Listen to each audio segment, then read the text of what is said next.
NIMS project అనేది ఒక అద్భుతమైన ఆలోచన అన్నారు ఆరోగ్య శాఖ మంత్రి దామోదర రాజ నరసింహ. నిమ్స్ ప్రాజెక్టుతో 3 లక్షల మంది నిరుద్యోగ యువతకు ఉద్యోగాలు వస్తాయన్నారు.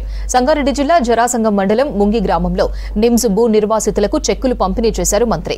మిగిలిన 900 మంది రైతులకు 2013 చట్ట ప్రకారం నష్టపరిహారం చెల్లించేందుకు ప్రభుత్వం అన్ని విధాలుగా సహకరిస్తుందన్నారు.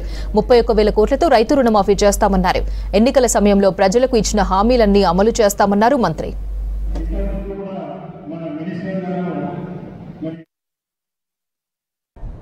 2013 చట్టాన్ని ఇంప్లిమెంట్ చేయాలి. 2123 జీవో అనేది చెల్లదు. పట్టా భూమికి, అసైన్డ్ భూమికి, వ్యవసాయంలో ఉన్న భూమి ఇలాంటి వ్యత్యాసం లేకుండా ఆ భూమి ఖరీదు మార్కెట్ రేట్ ప్రకారము నష్టపరిహారం చెల్లించాలని చెప్పి 2017-18లో ఆనాడు ఈ ఉద్యమం మొదలైంది.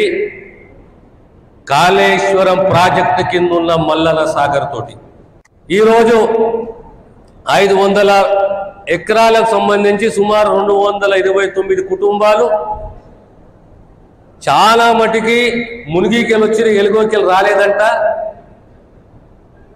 మీరందరూ కూడా రండి, ఈ చెక్కులు తీసుకోండి, మిగతా వారిని కూడా మేము ఆదుకుంటాము.